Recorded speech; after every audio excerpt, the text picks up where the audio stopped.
Hello everyone, this is Mirasakori. Welcome to special show sida miyeng tabi mayam punong po taram nokcheri am sugai khunu bocheri ngasi MAMI TV ki special show ma puduna lakcheri baje exclusively on the victory of Psycho Mirabai Chanu ngasi ma Manipuri miyam ki khwai gi haraw go mikup ma oyiba mikup sida ekoi gi Tokyo Olympics 2020 da Manipur ki India represent tawduna saruk yaribi Psycho Mirabai Chanu na ngasi se India ki ihan hanba medal account hangdo pungam ki basini 49 kg category da ngasi se Manipur ki Psycho Mirabai Chanu na silver medal fangduna India ki history ama nahung na create tawkre haiba history ase 2000 da karna Maleswari na 2000 da ekoi bronze medal weightlifting masana se da fangi ba du de ngasi 21 years ki matung dani Manipur ki Psycho Mirabai Chanu ngasi ki silver medal ma fangi baje masina India ki history da ekoi ki India ki history da nupi sanaroi amana silver medal fang baje PV Sindhu ki mathang da ani shubane ekoi ki Psycho Mirabai Chanu na puna masina harau ba langtak na ba nungai ba miku ma Manipur himinariba puruk khudingmak Manipur leribe richa khudingmak ki thamoi da phawbo mikup amakhakni mikup asida India ki Prime Minister Shri Narendra Modi, India ki President Shri Ramnath Kovind amasung Manipur ki Chief Minister Shri Nongthoba Biren yauna harauba nungaiba phungdorpa leptre masida natana Manipur amadi India ki miyoi kayana social media ki khudangda harau nungaiba phungdorpa su leptre puna masida ngasi Psycho Mirabai Chanu gi mai papu gi mikup asida Manipuri singi oiba mai papu gi mikup amoina. It is not just the moment of India ka ki moment ama khak nate masi Manipuri big miyam ki kamuk so yamna big moment ama khak ne aduna ngasi je koi Psycho Mirabai Chanu gi mai papu ase Manipur miyam ka punna celebrate to minna ba gi wakhalon da MAMI TV na akhana be special show si kudun laksabadi ngasi ki special show si ki taram no ukchana ba gi na ngai duna leje base Dr. Ake Nimai, ekoi Pong Ake Nimaiutaram okcheri Dr. Ake Nimai, I retired IASD, ekoi Pong Nimai se social service amasung Manipur gi people gi aspiration am di interest kamari linabe issue kaya da khud thaduna ngasi ju lepa litena sorok yabiriba misal amakani loina Indian Red Cross Society Manipur branch ki secretary oina ju thogubiriba ekoi gi Pong utaram okcheri musi kai khunu bocheri. Thank you. Pahong ngasi ki moment asti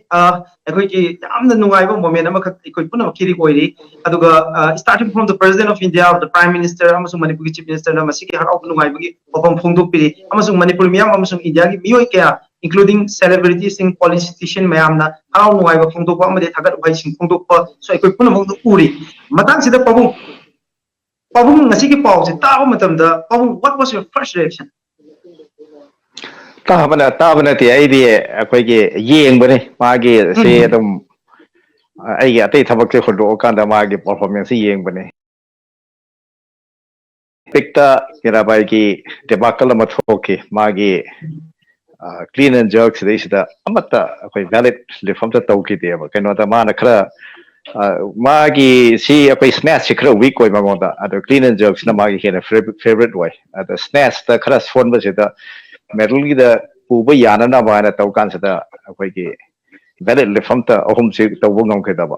madu da su kitang phajana prepare tarama ba psychologically prepare tawba magi ozana kitang phajana tarama ga di Rio da su koi medal ma phanga dra hai bagi yam kan na koi asa ji tau ki bane unfortunately madu tau kre to kre to hadak ki sidai sida mana ngamak pa sidai sida koi to hen to na ngai je keno da ma si koi gi world gi champion oiro re adagi marak sidai sida magi injury khara lai gre aduga taseng badi pandemic sina maram warga indharak pasina koi gi Mirabai injury degi recover tawba ngamaga hena phajaba performance ama iba ngamba adu oi ki basidai sida yam thoito hen nuai je ꯃꯥꯅ ꯑꯉꯥꯡ ꯑꯣꯏꯔꯤꯉꯩꯗ ꯑꯩꯈꯣꯏꯗꯤ ꯁꯨꯝ ꯎ ꯂꯥꯛꯄꯅꯤ ꯃꯥꯁꯤ ꯑꯩꯈꯣꯏ ꯈꯨꯃꯟ ꯂꯝꯄꯥꯛꯇ ꯂꯥꯛꯑꯒ ꯑꯩꯈꯣꯏꯒꯤ ꯃꯣꯏꯔꯥꯡꯄꯨꯔꯦꯟꯗꯒꯤ ꯕꯁꯀꯤ ꯑꯩꯈꯣꯏ ꯇ꯭ꯔꯛ ꯂꯩꯉꯣꯏ ꯄꯨꯕ ꯇ꯭ꯔꯛꯁꯤꯗꯩꯁꯤꯗ ꯇꯣꯡꯉꯒ ꯂꯥꯛꯑꯀꯥꯟꯗ ꯃꯥꯁꯦ ꯃꯇꯩ ꯍꯧꯈꯤꯕꯅꯤ ꯑꯗꯨꯅ ꯑꯩꯈꯣꯏꯒꯤ ꯏꯅꯥꯛ ꯀꯩꯔꯥꯛ ꯈꯨꯟꯕꯒꯤ ꯏꯃꯨꯡ ꯅꯠꯇꯦ ꯑꯩꯈꯣꯏ ꯑꯋꯥꯕꯅ ꯊꯜꯂꯕꯒꯤ ꯏꯃꯨꯡꯗꯅꯤ ꯑꯗꯨꯒ ꯃꯥꯅ ꯃꯁꯤꯗꯩꯁꯤꯗ ꯃꯥꯒꯤ ꯔꯤꯑꯣꯗ ꯂꯩꯈꯤꯕ ꯅꯨꯡꯉꯥꯏꯈꯤꯗꯕꯗꯨ ꯅꯝꯍꯠꯂꯒ ꯍꯟꯗꯛ ꯑꯩꯈꯣꯏꯒꯤ ꯁꯤꯜꯚꯔ ꯃꯦꯗꯜ ꯑꯃ ꯂꯧꯕ ꯁꯤꯗꯩꯁꯤꯗ ꯑꯩꯈꯣꯏ ꯌꯥꯝ ꯍꯦꯟꯅ ꯅꯨꯡꯉꯥꯏ ꯀꯩꯅꯣꯗ ꯃꯅꯤꯄꯨꯔꯒꯤ ꯏꯍꯥꯟ ꯍꯥꯟꯕ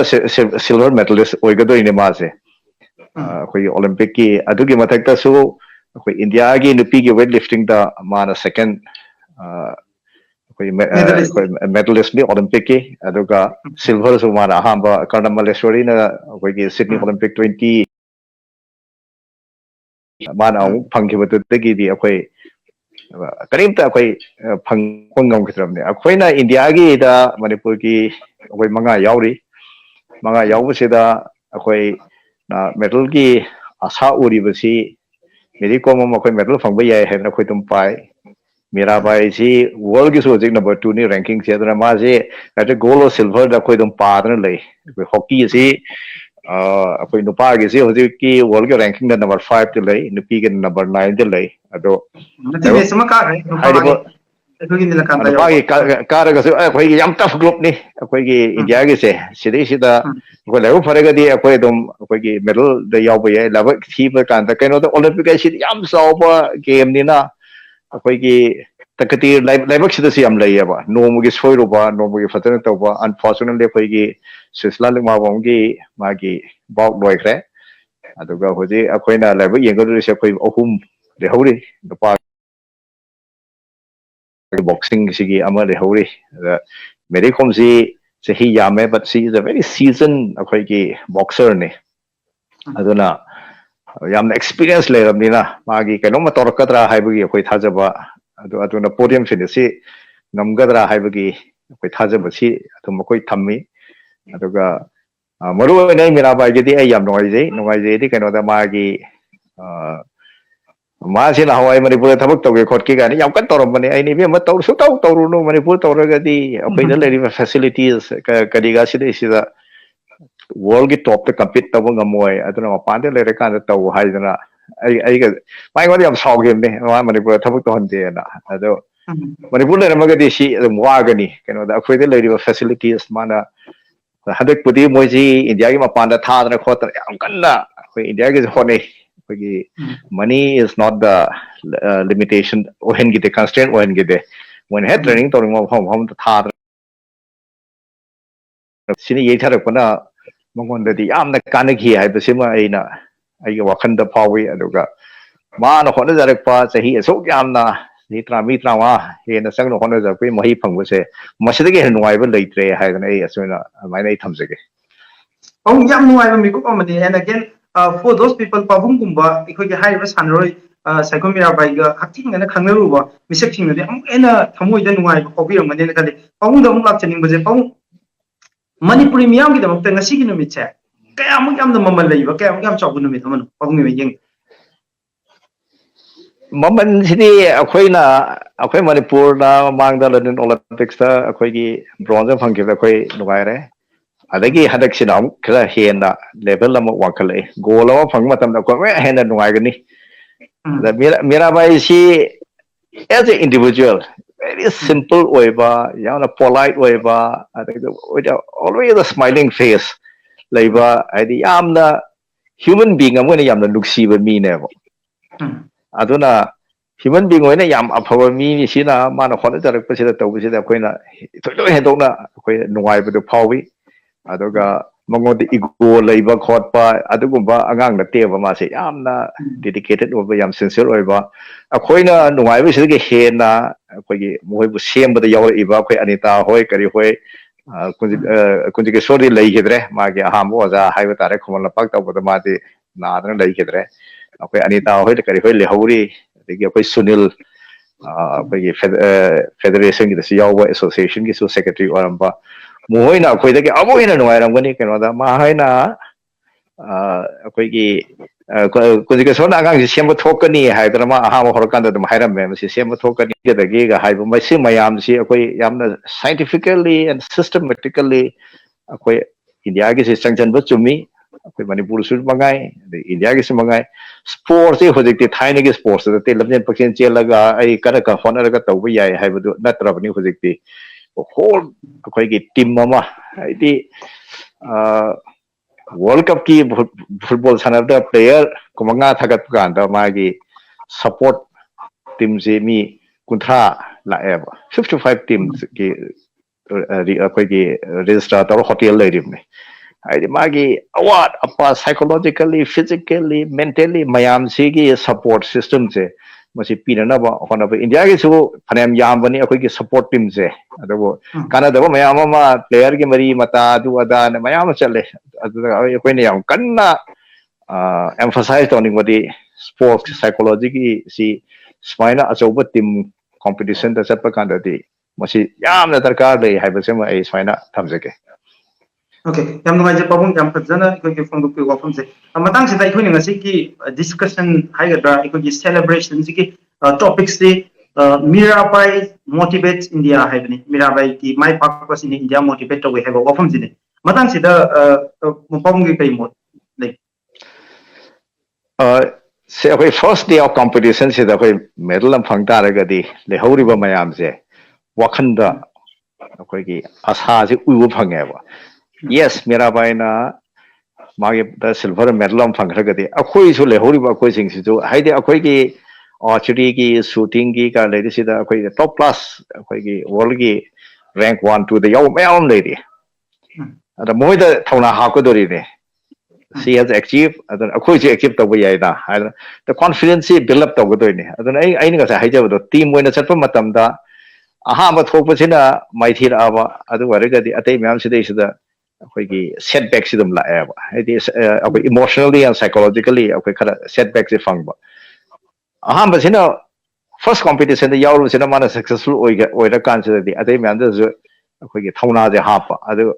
Mirabai gi si masi gi thona sima akoi India gi leiriba team ama total je koi 127 at least ni sali je sidai sida akoi gi discipline budi yam de ko adu da thongna soina hakani haidra ehakna matuma khanjai aduga akoi Manipur gi damak di akoi hainingai leitra nungai ba ni keno da akoi gi bronze da pelam badagi huje koi silver la adagi de mathang gi asa de akoi goal aim to bata bane ba aduna yes records are meant to be broken record thamil city broke tawna na bani matu mai thipi ta ne aduna next day akoi hujik kari discipline to oikedage haibu di akoi khangdre akoi da dum boxing adum phari adagi weightlifting agang sing adum phari mayam sidagi akoi soidana akoi tholakani haibasi adum asa se khoi dum tawraga maduda akoi hotnaba tabani aduga honaba hari sidai sida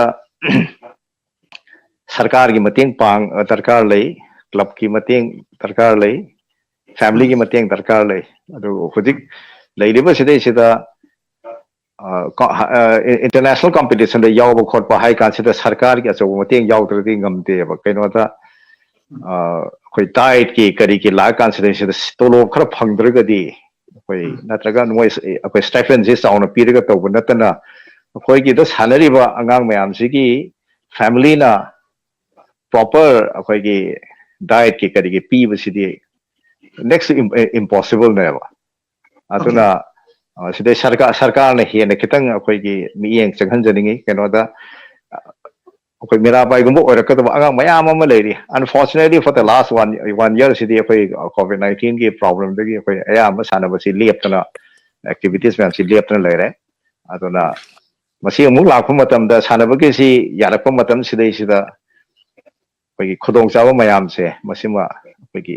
soidna PBO haibasi mai haijake sarkar gi handak si last 2 years sidai sida koi budget koi gi sports association de pire pesa ma ji yam kathagre 2021 sida di covid na yam so koi masi competition si tawdrom ni na ma thoina kai ro na khalle adu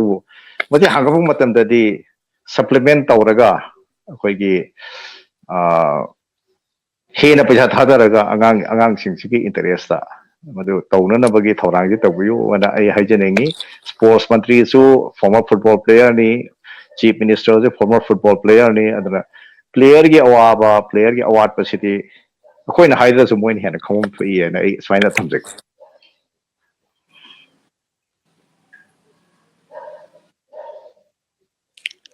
Manipur miyam ki nungai ba aduga masina pige do inspiration not just for Manipur India ki oina pige do inspiration amasu Manipur ki sanoi sing ke awa ba mayam masi ki concern mayam masi address to biram ba and also aikogi hauzik Mirabai ga thingna thingna bo ki wari Mirabai ki punsi amasu magi lifestyle magi personality magi character the wari khara dibiram ba adu ki koi nungai je koi mami che bi yeng tabiram mayam so so the nungai me ai wahai am ta supplement to joge ngarang Sony TV da अखोई की India के मार्च पास थोक उत्प कान से दे सिदा अखोई नि यंगी दी मेरी को हमने फिरान पाएगा सब पुदु ने बा नंगी यूनियन मिनिस्टर ना सोफा दा फंबदु ने ते बा that type of emphasis on politician तो के कोई साला सो भरो है बा yes emphasis से अखोई की Olympic the the emphasis should be on the players on our athletes मधु दी आई साउंडिंग टीवी मुथत ले बा you know that is not the way to support our players अखोई नि यंगी दी मेरी को न फिरान पारा ममंग थारा चतपुदु ने बा नंगी अनुराग ठाकुर बगी सक्तु यंगी बने ते बा अदुना सिगुम बगी small अखोई की publicity city cheap publicity city to bit of a fight if the government is really interested फतना मतेंग पांबियो अखोई players सिंग सिदा मोई की award apa अखोई की हंदकती तसेंगना हारका अंदि quest for Olympic goals से देश अखोई फजना तवी हाइबा ताई इंडिया की टीम से याम अखोई players से मपान दा some of the top अखोई की coaching facilities दा चटलगा अखोई तहली अखोई की बिंद्रा ने गोल फंबो कांदा सो मा जर्मनी दा माई family पैसा पाइमन बकी his family spend more than a crore अखोई जर्मनी दा मा ट्रेनिंग तबुके अखोई मणिपुर के player अमतना मदु गमरोय तमने मदु अखोई दे सरकार ना होनरिङैदा पैसा थादबियोबा मना फंगागा पैसा पीगनी हाइबा गाक्तसी तौबिगनु वादना इंखलैङैदा मतेंदो पांबियो अदु वरगदि मा मथक्सि काबा ngамगनेबा ना मा ए हाइजरगा स्वाइदा ए सम टेंशन जरगे thank you very much thank you so much Dr. Akeni my retired Aripo State branch ki oina su secretary oina thopobi bani aikoi pongni mai bu hanna thakcha bu phongdok cheri and also now joining us as a special guest ngasi ki aikoi Saiko Mirabai Chanu na mai pa ko mai India represent orga purok mi ko pasi ki haraun ngai bu phongdok pa celebration asi join to bida bida aikoi ki Manipur dialogue ki online studio the election dana lai bidi base taram na okchage evergreen star of Manipur superstar of Manipuri cinema the legend himself, one and only Yambung Kaiku. Yambung Utaram Noxi Sukai Ucheri. And also joining us, Manipugi, Yamaru political actor Moiva, National People's Party ki legislative leader Amazu Viriva, Equiki Hanagi, former minister, Equi Pabu Kaka, Lampolapum Jente Kumar, Kakaputam Noxi Sukai Ucheri. Kaka, thank you very much for joining us. Okay. Anyway, I'm Yambung Namu Chage. Yambung, Nasiki match say social media yang biram gane khale kasai Yambungi Facebook update taw ko ure. Yambung yeng bak matam da silver medal phangi aro mikop to. Yambung kali phobi. Mr. Sena, khoi ke ta yam ai wakhan da yam harau phawba ta sena kuning si phawi ade bin ai kata pida chin ba tarau man bagi pakat pa jam pakale adi amna phanganing bodo adu tasena kino ne magi competitor do hoy kata kating babani kita tasena dei gold medal phangadran asa taw zaro ne ai ma se do sai mong do ko do lai hoy sukai ding civil Olympic de silver phangpa hai ba ji yam chawa pot amani nang ma ane ma pok sima mahi hala na ta sugum ba Olympic ta bronze pu phang ka dai no kan silver phangpa ji tasena yam chaw thu chini ngai ne maru na India gi wina su da akhoi man pu musa gi wina su akhoi yam chaw thu sei hai ta si ma myam che mamang do jo gi mel kom na su mamang Olympic ta bronze pu la pi re da na ma last oina ma gold try dong ni na hai ba ma ju mai pa ko so hena man pu sak tak po su jai jade Yamo, aikogi ngasi saiko Mirabai na silver medal puropasi India ki oinadi nupi sanaroi amana individual game da aikogi silver puropase ani subani mamangi PB Sindhu gi mathangda. And again weightlifting da ju medal lobase ani subani. Ado matang sida yambung da lai yambung SH aikogi sportsman amoina pa misak amoina national games da saruk ya birapa badminton player amoina horopa sanaroi amena horopa pusi ama oina Manipur ki sanaroi amana India ki Olympic 2020 ekogi Tokyo Olympic asida medal account hangu e habdi da special feeling as a sanaroi amagi punsi da horopa misak kari hobby Sina duni player magi player me angi mangla ni sina tane player akoina sani matam de jo hai tare akoi je wan akoi je akoi tasina Manipur gi de khoi leba thibam thandi hau na akoi ne pi ngai hau facility select ta hai tare adi akoi ben akoi gi ke tare player me am je masa masa no honna jaraga mi wara kan da kona appreciation thangban am ho to jamung na jaibi gi do almana abdu tasina player fo me am je ngallingai da sai tournament do chatlingai da preparation da hanas government support to biram ta ga di hena phawa adana players nam thong ani ne khale thoi tholi masan personal hona jara thok myam yawri akha tan thola kini daga khoi gi Mirabai na tawri ja manang si pori ba silver ha ji ta sen ha godi mamang da ma ga thaga ai khamada India go na silver medal da manga ngani goal am phangre ha duga silver manga bronze kra lekre yam chak thusin ngai ni ha ta ma haing mapuji Okay, yamuk yam nungai je yamuk na nungai phongdok pi baje yamuk please hold on adum lai bio leng dana ekoi ngasigi ekoi Mami TV na khana na special program of Mami Manipur da lokoi na sangdok cheri baje ekoi ngasi Manipur khaptagi na dana India gi oina mai purakraba Tokyo 2020 Olympic asigi ahad numita India gi medal account hangdu iba Saikom Mirabai Chanu na silver medal purakpa si da Manipur miyam gi harau gi mikup ado Mami TV na celebrate to bugi tandam khak lo jabani miku pasida Manipur gi matsak naira politician ama ekoi hana gi former minister aduga National People's Party ki legislative leader mus oidiba ekoi ikai khunazariba ekoi kaka Jento Kumar Lampong Akpambu taram nokchire musukre ku bochari kaka ngasi gi Saikom Mirabai Chanu ki match yengbibra aduga kasagi silver yenge ko yengbagi moment share topic yengbagi moment se akogi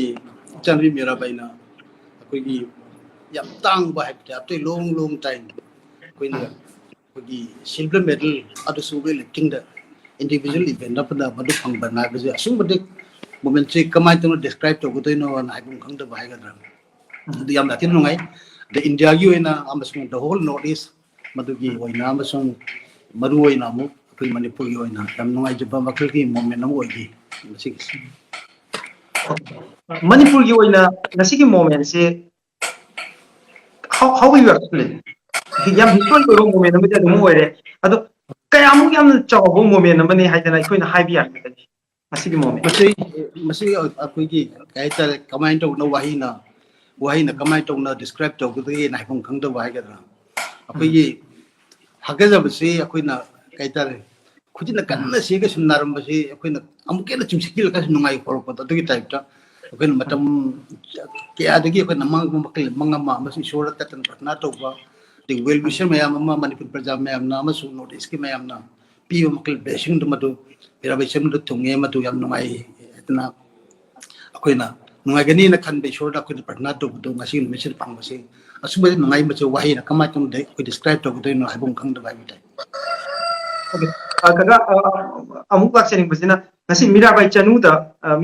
na ngasi ke koi ki Mami TV ki Manipur dialogue episode si yengbi ta ga di Mirabai Chanu da haibining ba kari haibi ge ngasi koi gi Chanvi Mirabai desu it is just the beginning hai ngi adung masina hobdang ai di masina roi bani at khan bi kanu aduga madu hona ba adum letna adum madu lai di determination madu adum continue to ba hatin haibun madu adum ton janeng ti shor ma funda su koi mi an su sana loi sing gi lam ta koi na se patna to ba mdu Chanvi Mirabai patna to ba koi tangai fata su lai su hai nang ding ne sai masira aina sum ai observation hai batai I am mayam gi opinion poll law put so am so loi chum ai ga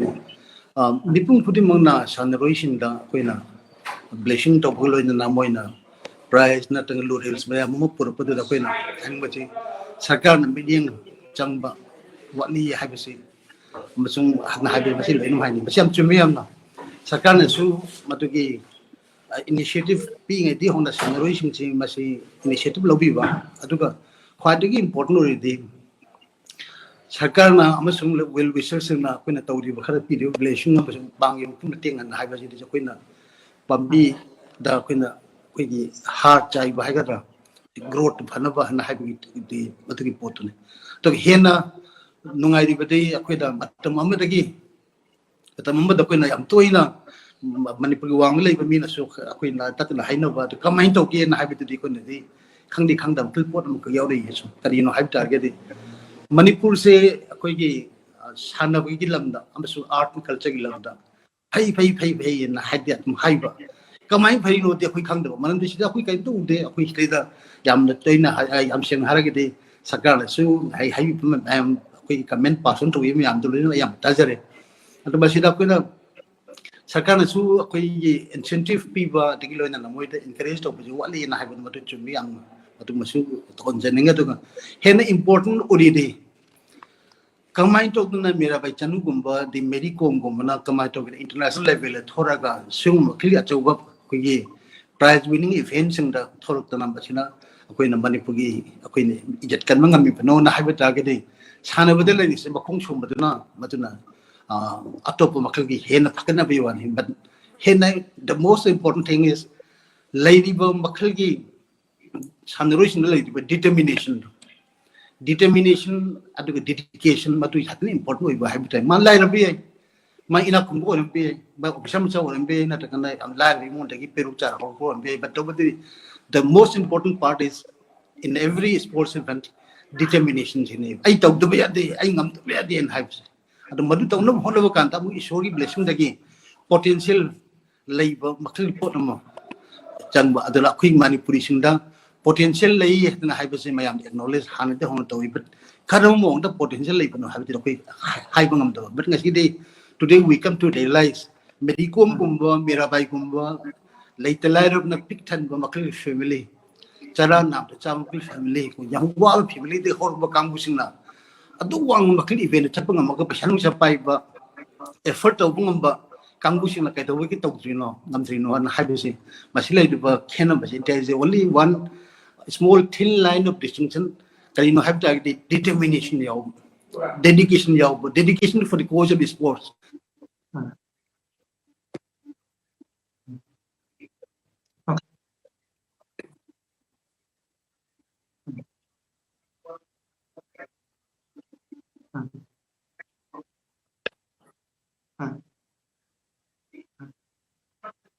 ngang ha tane but bisa pingai de gi model lai di pa shon video makli blessing ma di potential le lo na moi na kathoi ba moi hotari ba makli determination me am to ma de mana de ko ni phongi aduna hen na phaba makli pochu lak na phon ba kanda siu makli gi yaw ri ba makli gi angang sing me am ma determination le ba dedication jaw ba ngang me am am su le ram gi ni maduda sarkar na matuna bateng pang ba na hai su sarkar bateng pang ni ngi madam di soil fa ba da phana am hawe phana hawe na har ge su sometimes sing chai go wala ge di kama to afa ba makli pami ba hoba growth su da na mangi ba ti marak ta mangi ba yaw matuna growth to hena phana ba koi sarkar na su chimna gi lip service na to ba chin gi oi makli wa hi na to ba adu pire ne hai na to ba thab gi oi na heart to thamoi de wani pesa na te Olympic games da khai chaw prize kari no one have ta gi matam ba da koina ada hena ba hor paganda chor phon mana du khat nei ba so there lies the pride chor phon mana du de da kama de matugi nungai ba matugi khu mai country to madi present to bi mai nation to madi present to bi mai hona jaman me am to bi ne acknowledge to bi nungai fa bi ba matu hadi matu nei ba no ba si pesa khat na te ba pesa khat na te aduna maram mo da kama to bi angang sing na su ijet shanman digi ai ing manungi ai kolopi ai laikai ai society dugi ai nation dugi madu pride madu mohana ga doni having full dedication akoi pi ba sports personality ma mama pi ba hol yam yam sing sila matum bhawan ngi loina la sarkar na am chu well wishes na time to time ba pina akoi gi kaita growth hen of andaba makal gi heart chai ba na ꯄꯤꯕ ꯌꯥꯕ ꯃꯈꯩ ꯃꯇꯦꯡ ꯃꯗꯨ ꯄꯤꯍꯟꯅꯤꯡꯉꯦꯅ ꯍꯥꯏꯕ ꯃꯗꯨꯃ ꯑꯩ ꯍꯥꯏꯖꯔꯤ Okay, kaka yam nuwaise yam marik chumna high risk sports person mayam se kamai na makong chonggadage adu manipur se already mayam na khangari je iron culture amate sports ki damakta di yam fertile oiba soil amani haidana khanai adu masida kamai na makong chonggadage masida government ki kari role legide ge habdu yam mayek sina kaka na phondokpe yam ngong laksege yam kaka na hanjagi badu maina yam Psycho Mirabai Chanu da ngasi mai pak ki mikop sida yam ngi mai ke kare habi तसेंना आइना ngasi नुवाइजबना अखोगी national news तजु आइना सुम येंजबदा आइना थोगी येंगबने national news में commander response पे के ma'am अपनी कई rake तो के कमांड तो के ना हाउ मंदना करे तानिंग बगे अद नुवाइबम ना माइ ngasi नेशनल न्यूज तमोंदा निंथोन पीगी ngasi नुवाइबा सुपर वुमन ना कोई यागी ओन माजु सुपर वुमन ना निंथोन पीबी के सम मैम हाइना द सुपर वुमन नि स्पोर्ट्स माजु मेरे कोम गु मतुंदा माजु मैम गिन पी मैम इंस्पिरेशन म होइदने ना हाबी पोते आम थागा लगा हाइतारे mai mai matang nei ngagi bai tar madu am pele sina aina ai jin Mirabai hajaning badi punsi da sai tambon habi gumna tamo jinda habi gumna hodanga ri si is beginning hado khata balam bi journey wali asana hone biu anaki poriba mingchat che ta pina India gi suni adu mata manpu lejari ba khoi ta sai mai je am tak thum chani ngai nei yam nu wang thang chani ngai nei hai tare aduna khata ba su dum to biraga hone biraga khoi manpu le mai se prithvi sakta pada amang government member ga khoi bu kaitai da ngai phone bi osi hai je thank you very much Okay, yamung matang sida ikoi mamang da ikai khum nazari ba hoji ki MP oile so leibiri ba rai sawa ke nominated member oile leibiri ba hoji ki Olympic Tokyo 2020 season so kana bi da makta hoji same saraga leibiri ba MC Mary Kom na bronze medal se khodol tamrai India ke oina now silver medal Mirabai ki maketi ki khodol tame what next yamung kari khandi aina khanjabda hanaki akhoi madam Mary Kom gi jo magi aroibani jo hai mai fight chen ki je pothani ha tai ado ai mada akhoi madam jo magi aroibe thaga honor kani na khalli mamang da bronze ko ber pani akhoi India gi damakta ado hana di gold medal so pokin thajai gold medal pobiro mayam mai jo ngapi abe mai je ketare mayam mai je wan thangar pi lapi akhoi je mayam manpur ngai jiram ge chawno wokna ba tasena ngasi je yam lang de abani lambi pandemic se ram de lambi da hatta ngasi je kumai thok dom ne mayam adu lai ba ki ba pandemic sida mapan thu ba ya ge de mayam tumin leina gi bwani sina si yam lang thiu matam ne na haje ke Okay, yamung mari di demo question amaka matang sida la paje yamung ngasi ke pandemic ka mari de mayam si thok ga celebrate obungam da bagi mikup to madi lege it's quite true but because social media gi through the Facebook the Twitter then WhatsApp the Instagram the pasida celebration to gi mung agakpane India gi account hang bagi all over India not just the people of Manipur but tuanga makhan gi celebration ama notice ki people gi train ama khak yamung biram ne na khale ꯑꯩꯈꯣꯏꯒꯤ north ꯏꯁꯀꯤ ꯑꯣꯏꯕ star ꯃꯌꯥꯝꯁꯦ ꯃꯔꯨꯑꯣꯏꯅ ꯃꯃꯥꯡꯗ ꯃꯦꯔꯤ ꯀꯣꯝꯒꯤ ꯐꯤꯂꯝꯁꯦ ꯄ꯭ꯔꯤꯌꯥꯡꯀꯥꯅ ꯅꯝꯈꯤꯕ ꯑꯗꯒꯤ ꯗꯤꯡꯀꯨꯒꯤ ꯐꯤꯂꯝꯁꯦ side ꯀꯥꯄꯨꯔꯅ ꯅꯝꯒꯅꯤ ꯍꯥꯏꯕꯒꯤ ꯃꯇꯥꯡꯗ ꯑꯆꯧꯕ ꯗꯤꯕꯦꯠ ꯑꯃꯈꯛ ꯂꯩꯕꯁꯦ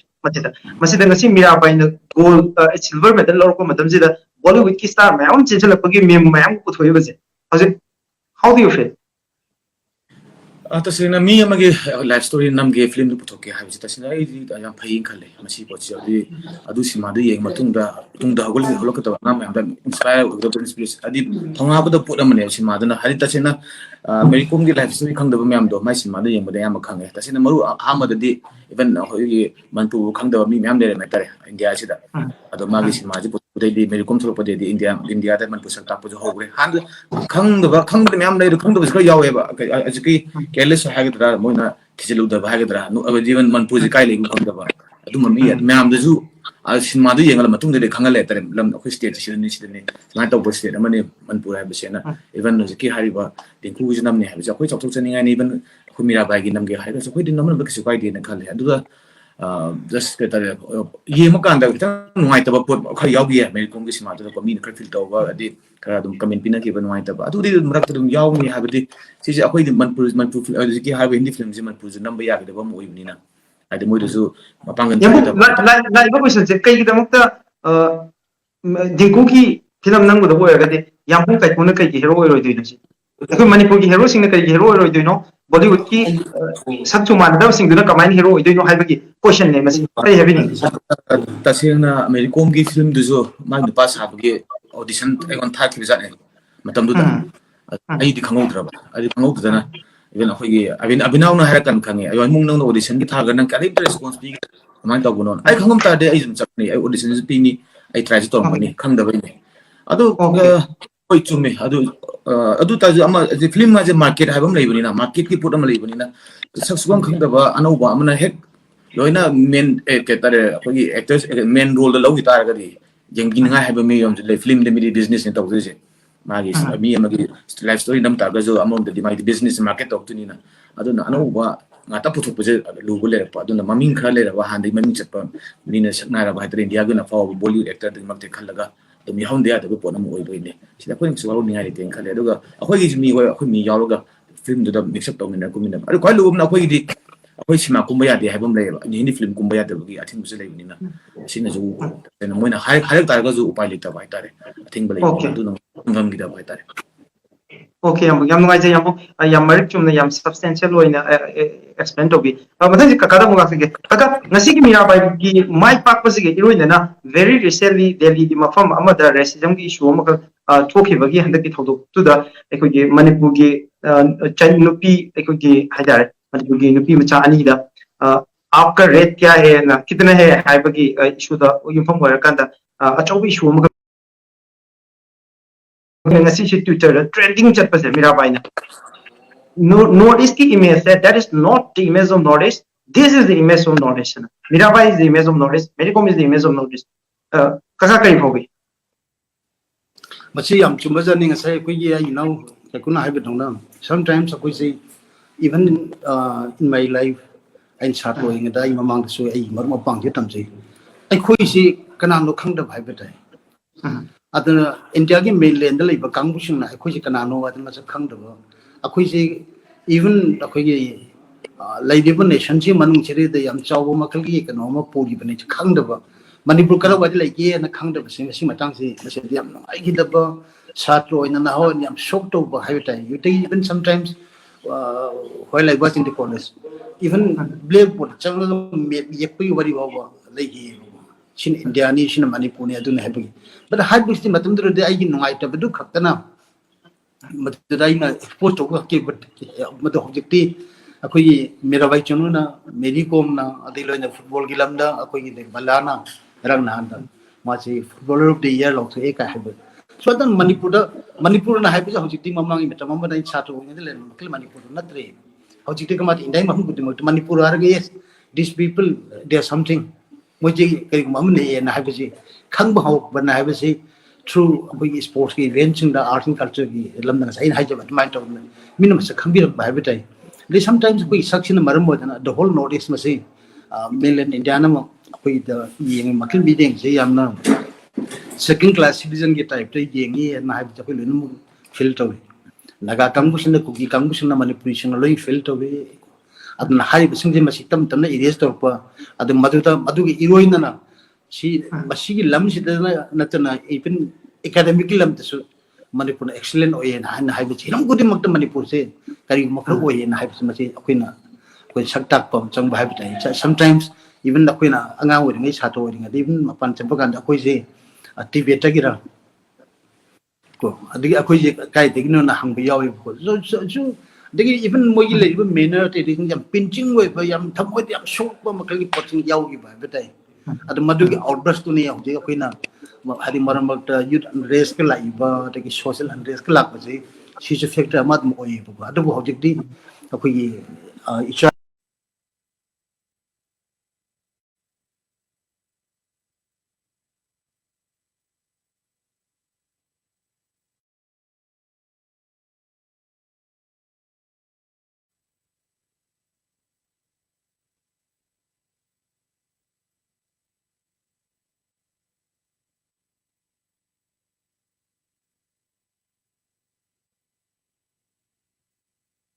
Madina kina pams. It is not only the money that counts. Pasal kamu ubetong tahu ni. Pasal nanti life tu important orang say. Asyik mangkal thamoy habitai. Mesti thamoy tu pira angak blessing pira. Kapaga. Madina yang important orang say. Nampak mai aja. Okay, thank you so much kaka bu thagat chari kai kum no chari ngasi ki aikoi Sekom Mirabai Chanu ki victory ki celebration ase da saruk abiduna Manipur miyam ko loina Mami TV ki BS mayam ko punna how nongin na bagi. Okay. I one time time go tamo ni thami report da kitam macha mating da supplement to ge Supplement to thaina kuide akoi ma je judo player taekwondo player kero boy binda akoi international chan chakadaba yum da lai donation aina kai gino na yum da lai donation lai ka gino na india government pisa ko thokoi da bra nataga india government pisa ko thokoi da na trasin ni chapai jubo na hakan o thoi masana po thoi yaw te tuni tournament atu di kada di player do hai ga player do sagi international level sanjat tu bangang dong the pok pena pasal ga gumba leita ga ma tok ni mong ne asi pamain to no khang da bam ai si ngak e du ai ju player mo oram ni ai ju international player ni akoi sana chapa kan da di state na putho me akoi gi MBA man problem association na putho e paisa ja akoi san chat le du ga hai ba tu event sin ji kamai to bro ndi masa na putho chat le halakan da paisa ji le ada halo ada sana halakan da adu handal to jawi asa du di kamai to player de fa ba mam le man put la ba mam le kai gumba sa putho kam da di asi to o hai bin mong ne ba adu na government na ta sin kita serious lo na ho ninga ga thabok se player me am se da mai onjan ba player rom ju ka sports room na ta re kra onjan ne ni adu ga ano ba suma hei ba ngam yam leng ban mo hanau to bi ga ta re da se support ta ni na hai si ma okay yam wai je yabu ekoi matang sida ngasi ki harau noi bi thorom ekoi Sako Mirabai Chanu ki mai papu ki miku basi ki celebration to ba Mirabai win motivates India haidana ekoi na ngasi sunduk cheri ba program asi da sarga bi gi dama huju kai samthong kendra ki moro political leader mo riba hana ki former minister igai khun cheri ba kaka lapong lapom je kumar bo amkan thaga cheri igai khun bu cheri thank you so much yambu na maka chat amuk la chening baje yambu na thambiri bo afam je masiki issue je ngai pong ni mai na chu pira me masiki na mata government cha kari gum khang to ni maka afam badi opiri kam mong to ni maka afam badi habi ni musing maka tabi taseng na adune akoi manpur da sports ki da mata akoi sports minister lejari ko adagi akoi ki river sports engine na ba akoi department kari loi le amusida aina ngai be jatuni saina hai to ledi tauri je individual yumban pu chite changa adagi hotel bam pu singe aduni ai gumma myam le ngoni sananing ba am honaning ba ko national games level do honor ba bani adu bo live ma cham uru pali ma to dana fa player myam ju tok pu yang ngoni khale live ma cham uru bagi aduna ne na je government na iming chang biu kona pu thupi anga meng fa fa hana pu thupi adeng pang biu se haijere je ai ngo thuki ba ai pun se thuki ba sing do ate rang sing na thok dana ba na khanje be haijere ne thank you okay yam no ai yambu yambu ki ngasi ki punchi wari asina hai tare hori ba naro mayam ta cham chawn inspiration to gani ha bi thaja ba thamjari loina ekoi ge lenga ki maro ba misak sing ngasi ki Mami TV ki episode se yeng bi ra kan da government ki level da gi ekoi ge manipur ki horok be sanaroi sing ki namukta kari kari to ba tangai fate ha ba du so the meeting thambira pa ha ba du so thaja ba thamjari adu ngasi ki yam no ai ba moment am ka a moment of Manipur, a moment of India, which is created by Sako Mirabai Chanu. Ngasi ki nungai ba Mirabai Chanu ki victory asi ki celebration as from abi bagi dama yambung RK kaiku ko amukhan thaga chabul ni kai kun ko cheri yam thaga cheri ekoi ki ngasi ki celebration asi ki makha chadar pa ngasi program asi da so abi da bagi dama kai ki Mami TV ko taram na ukche ge judo ki coach ekoi tamodeven taram nokcheri am singa khun bucheri tamodeven ke loina na ngasi ki ekoi ki akhana ba special ekoi ki manipur ki ekoi ki community leader CSO kaya ki level da yamna maipuna na achabu thadang lobi riba ekoi ki kai kham nazari ba all Manipur Muslim Organizations Coordinating Committee amasung People's Alliance Manipur ki convener amasung president ki thoku bi riba ekoi SF Jalal ni ekoi Uncle Jalal bu tam lokcheri okay Uncle Jalal ki sound ji tadre mic tum to on bi okay marak sida sound ji ko okay thank you so much Uncle Tabir okay Uncle ngasi Sako Mirabai Chanu na ngasi ki silver medal purakhi baje aduga India ki medal ki khan be account hang ki ba aduga mani India ki history ke ngasi create to ki ba asida kai phobi sound on to bi sound on to je uncle get Mic tab to the one. ꯈ꯭ꯋꯥꯏꯗꯒꯤ ꯍꯦꯟꯅ ꯅꯨꯡꯉꯥꯏꯕ ꯃꯤꯀꯨꯞ ꯑꯃꯈꯛ ꯐꯥꯎꯏ ꯏꯁꯥꯗ being as a Manipuri Indian singing marakta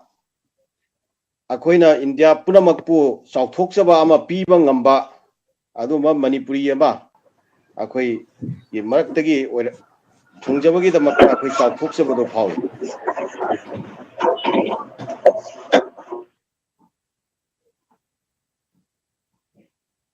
Okay, ngasigi akhoi Mirabai Chanu na ngasagi weight lifting thangatpagi match se yengbibra uncle yengmu matamda akhoi silver medal phangani haiba mikup tu da isa da phawbugi madugi moment to share tobi sound on to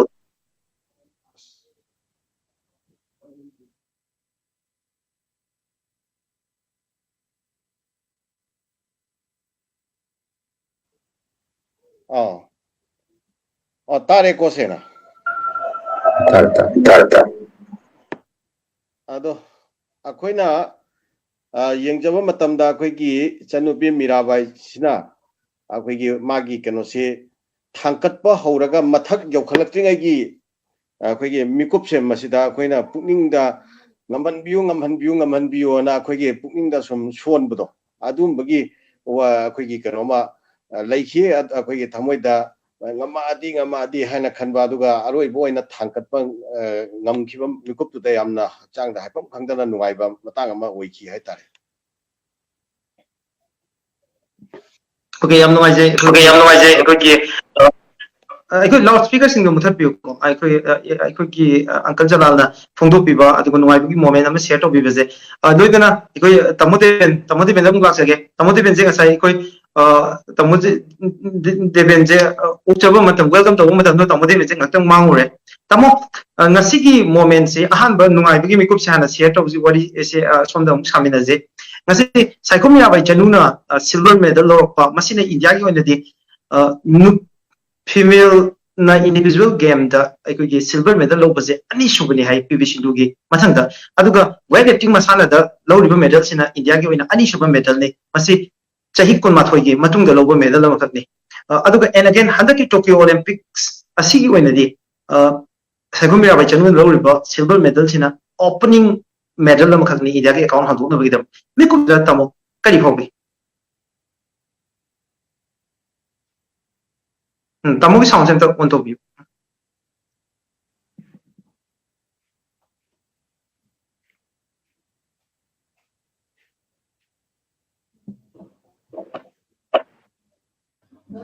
Hello. Tabra, hello. tamo have you that's it Taigo. Hamamtada, Hogi, Senupi, Hagada, Sanopi, Hagada, Hogi, Mirabaina, Yamna. Hambo in Diago and Hadre, Salibat, contingency, Ahamboina, Hogi, medal, account Hamba, Amade, Mana, Bron, Silver Loroposi, Ahamboina, Sigi the Matai, Mam, that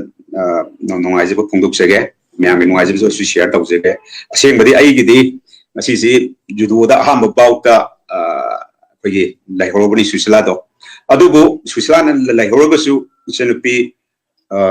Mirabaina. Silver Loroposi, Skimati Rawi, Madam Dicano, have the Masu, Hogibo Olympicta, Kariani, participator Robasu, Mana, Adokamundum Larok, so that I need Subasida, Mana Yamna, Fajana, according to go logo the Kanzabani Adobo,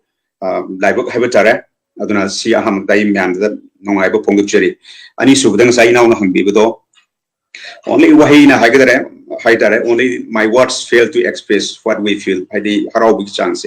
Or missing Yam the Dragasu, Aina Haidagus Miam can be there. All Zaurva countries the percentage young, but a point of the taught me assembly. Adona Nasagi, a man assume Laropasi whole India Gavena. Why Mirabai Ming Hana Layagasu, Nasi haven't missed the game. All India is the Barat Sida, Mirabai Kanano, and a Tigla, but the money put a guinea, I will say. Hana Kangamba the Gehena, Nasi have a Punza the Gehena, Kangbase, Simun, I believe. tamo aikogi Manipur ki sanaroi sing makung chummiba ekhoi coach ama oina oja ama oina ekhoi yam emotional oiba moment amade soidun oibirongani masigumba Olympic ta Asian Games ta Commonwealth Games ta ekhoi medal ama purakana Manipur gi michet purakpadu khakki pandam da ekhoi onna jariba makon chummiba khwaidagi wana wonariba je ekhoi maroiba coach sing sini masigi manung da ekhoi tamo jo amane tamo mikup sida coach sing na haidare oja sing na phawung gadaba mikup to yam emotional oina so tamo ujai ngasi je adu gi mikup to share to biyo tamo how do you feel as a coach okay masi now kanoni asengbadi coaches kaptana angang siam banganate ai point of view da akoi di just moi the training tawisi moi the techniques moi the just guide bombne akoi di we are a kind of guide aduga akoina technique fajabuta gasu fajaba training piragasu moi lambi ama sambina be damakta yam chawba akoi group khara akoi daga ta team khara daga ta I mean we have three teams akoi team mahum daga ta hamba team sina the first team sina sanroi masama koirani ko aduga second team sina coaches aduga akoi kari hani then all the association ke members saying aduga akoi mangonda then doctors saying haibusu yare physiotherapist haibu yare manager haibu yare mo sing su yamna chawgro le aduga last ki ahum suba team si kana no haibada sponsor to bi ba moibo gamen gumba adagi hadi atopa major championship sing da moibo thabi bangamba angan si phanam na koina fajana training piragasu fajana train tawragasu moigi exposure walagadi moida competition gi fever adum laigani moida habit am layer aduga me ki be hanni aduna the more they have exposed the more they will be akoi kare hani talented ba hena moida performance enhance tawni hajariba aduna aini ngai thamjari se coach moina akoina fanam phajina semjaragasu technique phajina takpiragasu training hard training piragasu mo khut pairaga yahunba yaba adi with some teamwork aduna teamwork isangi aduna hoi sagi as a coach moina di hoyamna moina sanabadu isamna sanabni khanjai moina pore akoi su dum isama ko ne khanjai ado moina mogi nungai ba mikutu su akoi su nungai bi khanjai ado go ngasai akoi now kanona kai kuna su haira ade poba ka ba have se akoi just poba su ade my tv is a kind of kan wo be success wo be way mani si samna da ai chanupi ai ga ai satri susila se ma this is first time ma olympics ma handana ahambani then masu maga sanai si mangwandi hena chahi libang tani well experiencing tani aduga sumaina aina nungai jaba mana qualifying round na koyem lai qualifying round ai se olympic qualify oina ba kogi championship ma'am lai masimal oina chatpa ngamokti maram paisa gi problem na se ministry of yas na kai khara lai khara kai da khara lai se suppose kogi ko india ki team sina judo ki india ki team sina to pa country sa pa kanda official oi but only championship khara ga moi kai paisa sanction to bi ajari ba sponsor to bi aduna ta to pa ma'am lai ma'am am sa ko yahu daga di magi marking se samna ma continental quota da lai se to pa ma'am ma na yaujara magadi ma si direct qualify orang gadabne ba aduna she needs more exposure adi ma number of competition me ma participate to bada kata hai zabrinda aduni ngaina aina thamjani se as a coach akoi yedi koina tawom chopa akoina tabdi khajitani aduga moibo ma bo hena police tawna ba lambi du yawna ba mana magi goal yawna ba de alone coach khaktana di ngambana te coaches ai khaktana te coach me am suleri koi khaktana ngambana te aduna sida yam support da ta enga sai ba two teams to am supporting team ma da ta re aduni thamjani Okay, tamo na hujik thambiri si makha chathajar point tamo da rakshaning baje ngasi si ekoi saiko Mirabai Chanu ki di am nuai ba miku ma oi masi mak na Manipur miyam India ke miyam ki yam nuai miku ma di oi adu go Manipur miyam ki oina di ekoi ki thamoi da ngasi se ekoi na sa tok jaba susila gi matang si da yam nuai ta bo moment am ka ekoi na loina mak na feel ta oi matang si da yam na serious oi bi issue mak ne ekoi tamo na ngasi susila gi matang da pandiri baje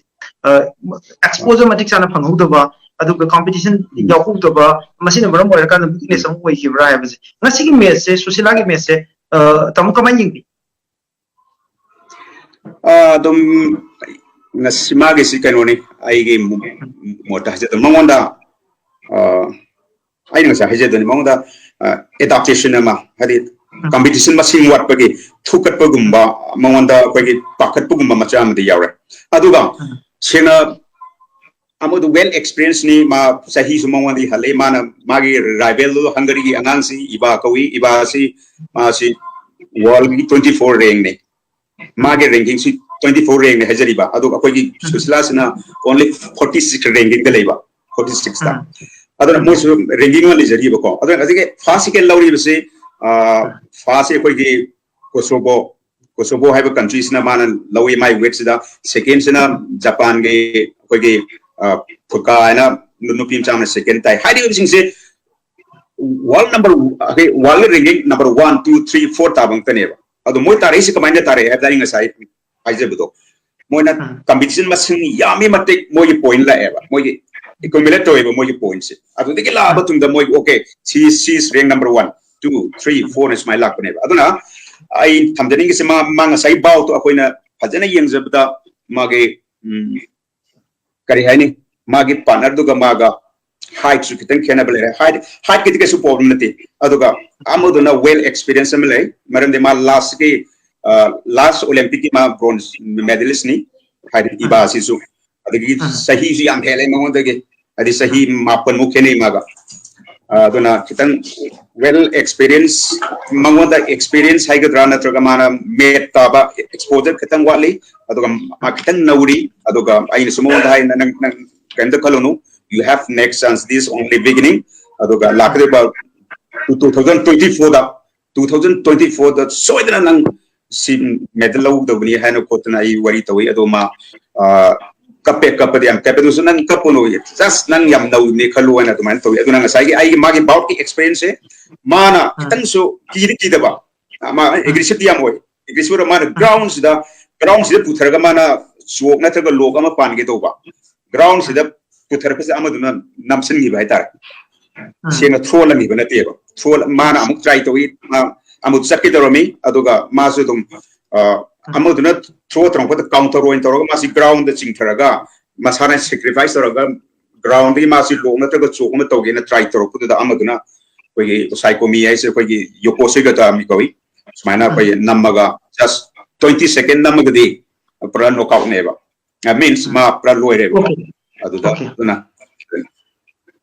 Okay, tamo yamna nasiki oina haitare ko susila gi oina di Manipuri miyang gi oina di especially ko gi thamoi de yam nungai chaba miku pama khati but she is very young and she has next chance aduga all the people of Manipur are with her mother loina na ko punamak lai through MAMI TV gi channel gi khusang da ko Manipuri miyang gi apun ba khonje la makak mahaki da makta ko lai mahaki da makta so ko Saikom Mirabai Chanu gi asuk miku pama la padu Manipuri miyam na ngai ri mahaki da makta ko punamak na lepti haiba masigi ko mayam ki pauje la simatang ko tamu gi khutang da yohan bio haibdo haijaraga tamu asigi ko Saikom Mirabai Chanu gi mai pak gi miku pasida Manipuri miyam ko na celebrate omina bagi miku pama ko MAMI TV na sinja basida soga bi da tamu bu thaga chere musuka ko buchari. Thank you very much, Tamu. Thank you. Okay. Okay. Mathang je Uncle Jalal da aroi boina raksening baje. Uncle ngasiki ki yamna nungai ba mikup amakha maroina Manipuri singi oina haidare ngai Manipuri context haira gani India gi oina yam nungai ba mikup amo oi oire amadang sida Manipur gi hausi makha dana sanari ba player sing asi hockey da Manipur gi nila kanta yawba team mai pakre adu Manipur gi judo gi sosila ngasi mai thiba nang hore aduga ki MC Mary Kom lairi then sosila yawba Manipur India gi hockey team lairi ki sanaroi level riba sanaroi singi demukta ki as a community leader moina kar bo speaking sai mangda thambi bada su yaw gre akoigi RK Katuna thambi bada mai pakwa masung mai thiba habsidi shoge nongdamni aduga masada yaujariba mana hotna jakiba mana tamjakiba adugi talent myam do madu fully madu expose toraga akoi performance piba ngamba adu ni mai pakpa haribasi haiba adugi wakhalon do aisha mohna adugi wafam do thamjaningi ana mai thiba amasung mai pakpa haibasidi masi थोइदोकना का हेन्ना मदुदा हेन्ना मरु ओइबा नते ख्वाइदि हेन्ना मरु ओइरिबदि मसादा यावरिबा talent ma'am तो मदु फजना expose तौरगा performance पिरम्बतुनी हाइबा दुगी वफमदु थमजगे अदुगा अखोइगी चन्नुपी सुशीलागी मतांगसे मसीगी दमक्तदी अखोइ पुनमक महाकी दमक्ता Larry महाकी दमक्ता अखोइ पुनमक मागा अमतु ओइना लेपिनरी हाइबा दुगी message जो अखोइ मखाताना थमजगे मखातारकपा Tungi पुंसीदा ngasi channupi Mirabai na mai pakpa sumaina masu nongma magi mai pakpa mukup ama yorokpa waisanu madugi damakta puning handaba tobiganu amasung madu makhatana henna kanna honabagi wakal adu magi thamoida lehenbiu aduga loinana makhatana mai pakpa su soidana ngamgani habagi ati achetpa thajabatu so thamjari aduga hawjiki mikup sida khoida phaujabadi jomna khaki India nama aduga khoigi Manipuri ama Olympic Games ta mai pa e haibagi aduga hairiba mai pa iba misakto khoigi lamdam sidagi ni haibagi nuai jabado madu natabida khoigi hauji si India sida yamna chauba train ama khak leiba khoigi stereotype ki aduga khoigi mainland haiba tare mainland India gi sarukta leiriba singsina khoigi north east ta leiriba singse masi khoi chingki group haidana adumaina अखोइसी हंदना येंगबा अदगी discriminate तौबा सिगुंबगी केनो म्याम खक लेबसिगी मरक्ता इवन ममांगदा अखोइगी ऑनरेबल एमएलए तामो जयंत कुमार नगर थंबीखिबा अखोइगी मणिपुर तो कदाइदा लेबनो काइना खंगबिरमदबा मैप पुथो ताकनबगी मैप ये ताकनबगी मोंगदा लेबा सिचुएशन मरक सिरिसिदा अखोइ मणिपुरदा पोक्सबी अदुमबाई चनुपी एमना अखोइ इंडियन सिंगी मरक्ता Manipuri singsi yamna chauthokjaba yamna nungaijaba adumba mikup amakha akoida ohen bire haina khaluba kanda hen tokna nungaijaba amsung chauthokjaba do phawi loinana masiga iroinana aina thamjaning wafam kharati akoi lamdam sida akoigi India da akoigi Manipur haibase akoigi Europe da haraga Denmark company hainaribani akoigi sport ki maram sida instinct si yam leiba अखोई potential सी याम लैबा अने sport number मोरकांदा अखोई सी Indian सिंगी मरक्ता चाउथोक्सबा मिकुप से हेक P अखोइदा ममांगदा अखोई hockey की Olympian अखोई नीलकोमोन दगी हौरगा दगी तोगान बा अखोई ओलंपियन म्याम मखक लैग्रे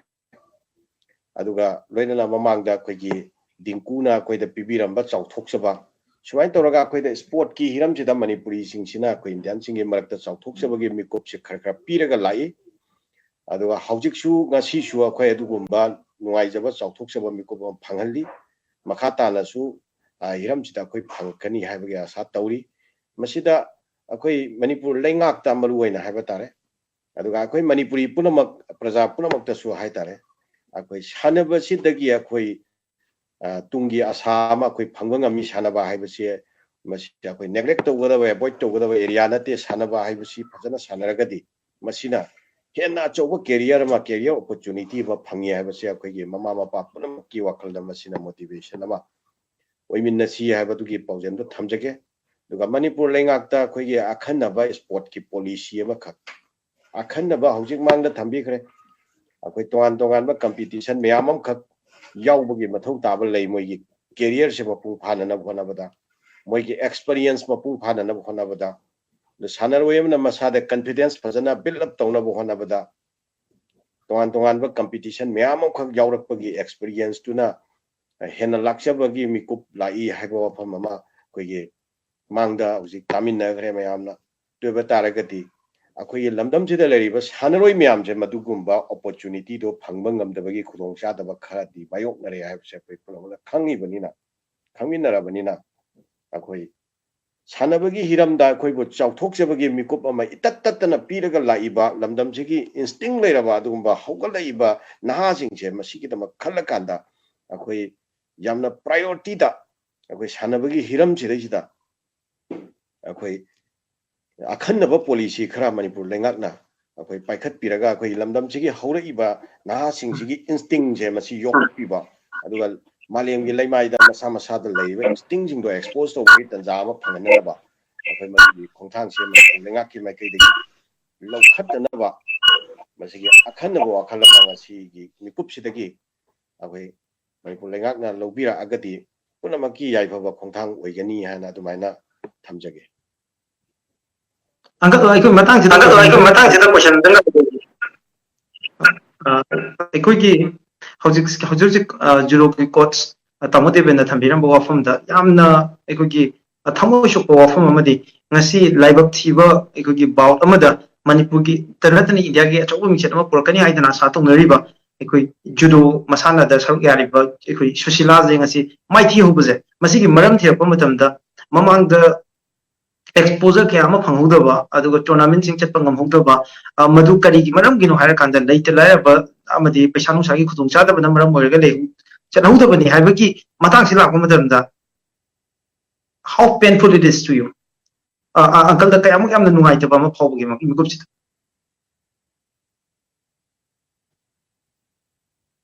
ꯉꯝꯗꯕ ꯍꯥꯏꯇꯥꯔꯦ ꯑꯩꯈꯣꯏ ꯃꯅꯤꯄꯨꯔꯤ ꯑꯃ ꯑꯣꯏꯅ ꯑꯩꯈꯣꯏꯗ ꯏꯆꯟ ꯃꯤꯔꯥꯕꯥꯏꯒꯤ ꯆꯥꯎꯊꯣꯛꯆꯕ ꯅꯨꯡꯉꯥꯏꯖꯕ ꯃꯤꯀꯨꯞꯂꯛꯁꯤꯗ ꯌꯥꯝꯅ ꯄꯦꯟꯗꯕ ꯅꯤꯡꯉꯝꯗꯕ ꯑꯗꯨꯒꯤ ꯋꯥꯈꯜ ꯑꯃ ꯁꯦꯟꯁ ꯑꯃ ꯑꯩꯈꯣꯏꯒꯤ ꯊꯃꯣꯏꯗ ꯐꯥꯎꯏ ꯍꯧꯖꯤꯛꯀꯤ ꯃꯥꯡꯗ ꯑꯣꯖꯥ ꯗꯦꯕꯦꯟꯅ ꯃꯥꯒꯤ ꯃꯥꯏꯊꯣꯡꯗ ꯌꯦꯡꯕꯗꯁꯨ ꯑꯩꯈꯣꯏ ꯎꯕ ꯈꯔꯗꯤ ꯐꯪꯉꯤ ꯌꯥꯝꯅ ꯏꯃꯣꯁꯅꯦꯜ ꯑꯣꯏꯕ ꯃꯥꯏꯊꯣꯡ ꯑꯃꯗꯤ ꯃꯥꯒꯤ ꯎꯕ ꯐꯪꯉꯤ ꯑꯗꯣ ꯃꯁꯤ ꯌꯥꯝꯅ ꯅꯨꯡꯉꯥꯏꯇꯦ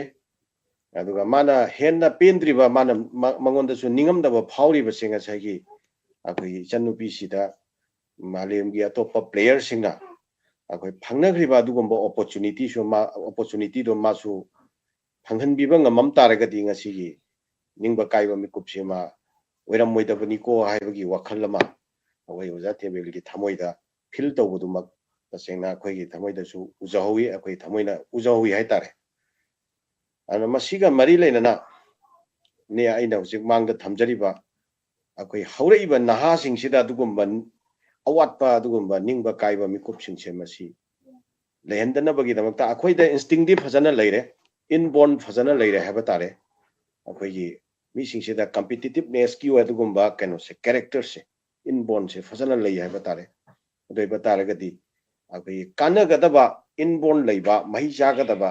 ꯍꯤꯔꯝꯁꯤꯗꯩꯁꯤꯗ ꯄ꯭ꯔꯥꯏꯌꯣꯔꯤꯇꯤ ꯄꯤꯗꯗꯅ ꯑꯩꯈꯣꯏ ꯀꯗꯥꯏꯗ ꯄꯤꯒꯗꯣꯔꯤꯕꯅꯣ ꯑꯗꯨꯅ ꯁ꯭ꯄꯣꯔꯠꯇ ꯄ꯭ꯔꯥꯏꯌꯣꯔꯤꯇꯤ ꯄꯤꯁꯤ ꯃꯅꯤꯄꯨꯔ ꯂꯩꯉꯥꯛꯀꯤ ꯃꯥꯏꯀꯩꯗꯒꯤꯁꯨ ꯄ꯭ꯔꯥꯏꯌꯣꯔꯤꯇꯤ ꯄꯤꯁꯤ ꯂꯝꯗꯝꯁꯤꯗ ꯂꯩꯔꯤꯕ ꯃꯃꯥ ꯃꯄꯥ ꯑꯣꯏꯕ ꯈꯨꯗꯤꯡꯃꯛꯅꯁꯨ ꯑꯗꯨꯒ ꯁꯣꯁꯤꯌꯦꯜ ꯏꯁꯇꯥꯕ꯭ꯂꯤꯁꯃꯦꯟꯗ ꯂꯩꯔꯤꯕ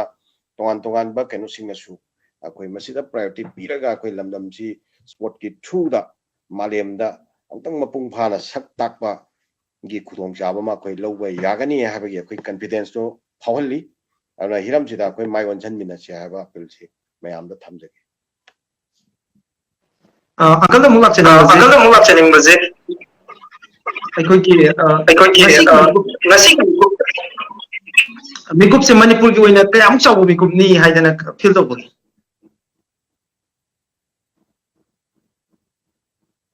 ꯈ꯭ꯋꯥꯏꯗꯒꯤ ꯍꯦꯟꯅ ꯆꯥꯎꯕ ꯍꯦꯟꯗꯣꯛꯅ ꯆꯨꯝꯅꯒꯤ ꯄ꯭ꯂꯦꯌꯔ ꯑꯃꯈꯛꯅ ꯑꯩꯈꯣꯏꯒꯤ ꯃꯥꯏ ꯄꯥꯛꯄꯒꯤ ꯑꯩꯈꯣꯏꯒꯤ ꯏꯟꯗꯤꯌꯥꯒꯤ ꯑꯗꯨꯒꯨꯝꯕ ꯃꯥꯏ ꯄꯨꯔꯛꯄꯒꯤ ꯑꯗꯨꯒ ꯃꯥꯏ ꯄꯨꯔꯛꯏꯕ ꯃꯤꯁꯛꯇꯣ ꯑꯩꯈꯣꯏꯒꯤ ꯏꯔꯩꯄꯥꯛ ꯏꯔꯝꯗꯝꯁꯤꯗꯒꯤ ꯑꯣꯏꯕꯒꯤ ꯅꯨꯡꯉꯥꯏꯖꯕꯗꯨ ꯅꯠꯇꯕ ꯑꯗꯣ ꯏꯇꯠ ꯇꯠꯇꯅ ꯑꯩꯈꯣꯏꯒꯤ ꯃꯦꯟꯂꯦꯟ ꯏꯟꯗꯤꯌꯥꯒꯤ ꯑꯩꯈꯣꯏꯗ ꯆꯩꯊꯦꯡ ꯐꯪꯕ ꯑꯗꯨꯒꯨꯝꯕ ꯀꯥꯡꯂꯨꯞ ꯑꯃꯈꯛ ꯑꯣꯏꯕ ꯔꯤꯁꯦꯟꯠ ꯇꯥꯏꯝꯁꯇꯁꯨ ꯑꯩꯈꯣꯏꯒꯤ ꯇꯣꯉꯥꯟ ꯇꯣꯉꯥꯟꯕ ꯏꯚꯦꯟꯠ ꯃꯌꯥꯝ ꯑꯃꯈꯛꯇ ꯇꯣꯉꯥꯟ ꯇꯣꯉꯥꯟꯕ ꯊꯧꯗꯣꯛ ꯏꯟꯁꯤꯗꯦꯟꯠ ꯃꯌꯥꯝ ꯑꯃꯈꯛꯇ ꯍꯥꯏꯇꯥꯔꯦ ꯑꯩꯈꯣꯏꯒꯤ ꯄꯔꯚꯦꯖ ꯆꯅꯟꯒꯤ ꯀꯩꯅꯣꯒ ꯋꯥꯊꯣꯛꯀꯁꯨ ꯂꯩꯈ꯭ꯔꯤꯀꯣ ꯑꯇꯩ ꯑꯇꯩ ꯏꯁꯨ ꯃꯌꯥꯝ ꯑꯃ ꯂꯩꯈ꯭ꯔꯤ ꯁꯤꯒꯨꯝꯕ ꯀꯩꯅꯣ ꯃꯌꯥꯝꯁꯤꯒꯤ ꯃꯔꯛꯁꯤꯗ ꯑꯩꯈꯣꯏꯒꯤ ꯂꯝꯗꯝꯁꯤꯗ ꯄꯣꯛꯆꯕꯤ ꯂꯝꯗꯝꯁꯤꯒꯤ ꯑꯗꯨꯝꯕ ꯆꯅꯨꯔꯥ ꯑꯃꯅ ꯁꯤꯒꯨꯝꯕ ꯆꯥꯎꯊꯣꯛꯆꯕ ꯃꯤꯀꯨꯞ ꯑꯃꯈꯛ ꯏꯟꯗꯤꯌꯥꯟ ꯄꯨꯝꯅꯃꯛꯇ ꯄꯤꯔꯛꯄꯁꯦ ꯃꯁꯤꯒꯤ ꯅꯨꯡꯉꯥꯏꯖꯕꯗꯨ ꯋꯥꯍꯩꯅ ꯑꯦꯛꯁꯄ꯭ꯔꯦꯁ ꯇꯧꯕ ꯉꯝꯗꯕ ꯑꯗꯨꯒꯤ ꯊꯥꯛ ꯐꯥꯎ ꯌꯧꯅ ꯑꯩꯈꯣꯏꯗ ꯃꯗꯨꯒꯤ ꯅꯨꯡꯉꯥꯏꯖꯕ ꯃꯤꯀꯨꯞ ꯑꯃ ꯐꯥꯎꯏ ꯈ꯭ꯋꯥꯏꯗꯒꯤ ꯍꯦꯟꯅ ꯃꯅꯤꯄꯨꯔꯤꯁꯤꯡꯒꯤꯗꯃꯛꯇꯗꯤ ꯃꯔꯨꯑꯣꯏꯕ ꯑꯗꯨꯝꯕ ꯈ꯭ꯋꯥꯏꯗꯒꯤ ꯆꯥꯎꯊꯣꯛꯆꯕ ꯃꯤꯀꯨꯞ ꯑꯃꯅꯤ ꯍꯥꯏꯅ ꯑꯗꯨꯃꯥꯏꯅꯁꯨ ꯑꯩꯈꯣꯏ ꯂꯧꯏ Thank you so much. President All Manipur Muslim Organizations Coordinating Committee. Aiko Uncle Jalal bu ngasigi aikogi Saikom Mirabai Chanu gi mai pakgi mikup asida Manipuri miyam ko puna celebrate tawbagi mikup amakak mami tv na lawjaba se tasar ga bibagi damak aiko Uncle Jalal bu amukana thakachari musu ga khunu buchari. Thank you very much. Loina na ngasigi special episode amakak aiko na semjari ba asida sarug ga binabagi damakta mami tv gi online studio da election na laibiri baze Taram Nokchagi Amashu Kai Kumda Wuchari, Miyamgi, Heartthrob, and all-time favorite Manipur evergreen star, superstar of Manipur cinema, Ekoi Da Gokula Tokumni, Da Goku Taram Nokchari Musakai Kumda Wuchari. Da Goku Nasiki, Ekoi Mirabai ki Nasiki match to Yingbi Matamda, Kamaini Yingbi, Aduka, Mirabai na silver medal, lower have a makeup to the Kari Hobi. तसेंग हायर कांददी आई match तुमक्ति live टी यंगौद्रे याम सेंगना मरमदी आइजे युम होम तोरकपगी हाई तारे टीवी जे कनो फंगदबा ना आइना सुम मतेक मतेक अदगी लाइक यूट्यूब ता मचेत अम थागलकपगुम्बा दे फेसबुक ता थागलकपगुम्बा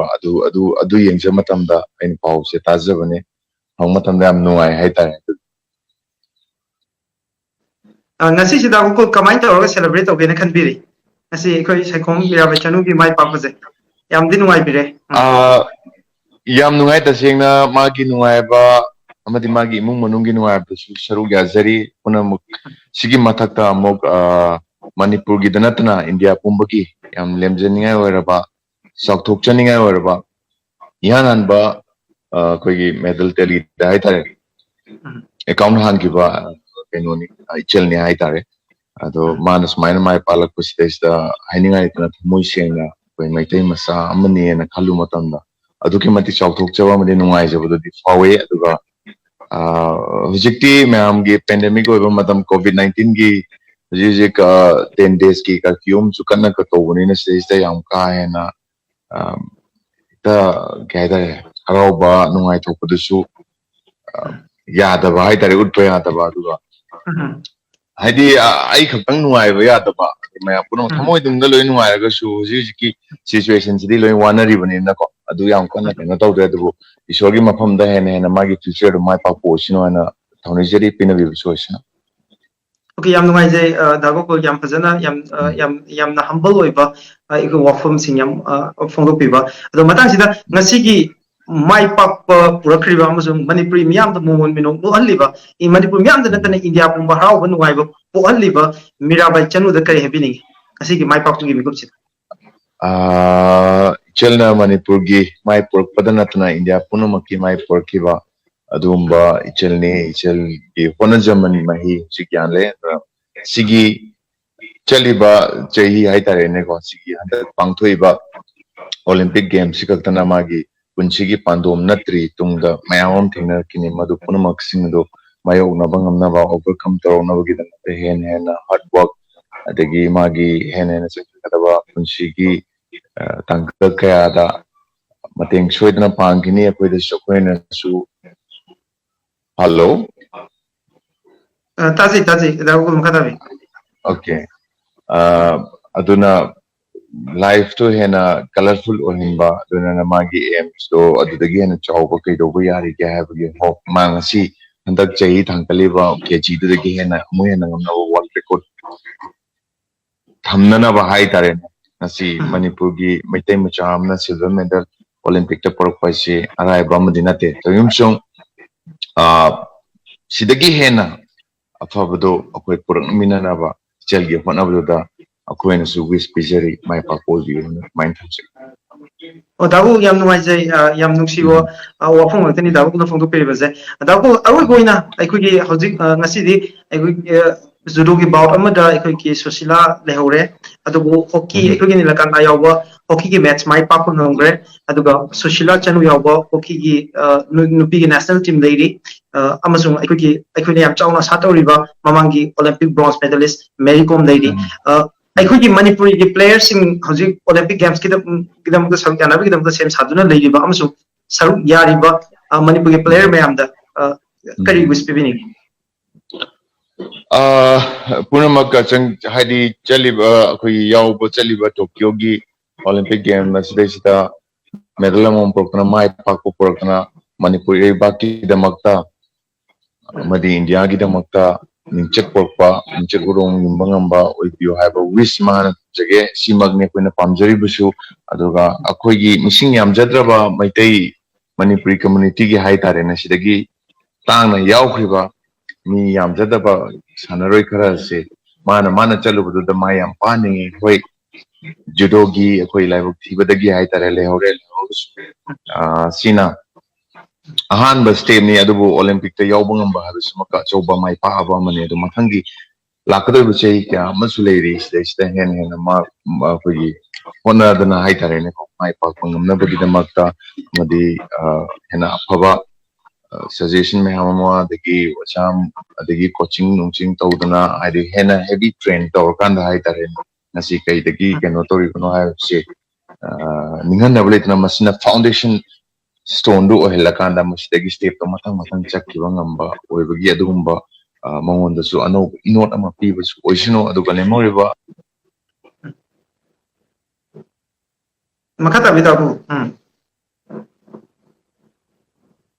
okay dago kulgi koi sound se audible oidre dago kulgi mai ke de hozik olympic games ase danga si level thiba de lehoroba ko susila gi damak su yamna pungning thogot pe wahi camera thambiri masina ko susila da su pungning thogot ko ki pungning son na bagi maram mo oi bisu oidano to manipuri me am da susila gi damak lepi aduga ko participate am oi baze but india represent of ngam manipur gi mai pro ngam baze olympic ki fida se de lepu bakhat su oi habdu ne ko gi yam feel to jari baze nasi saikhum Mirabai Chanu na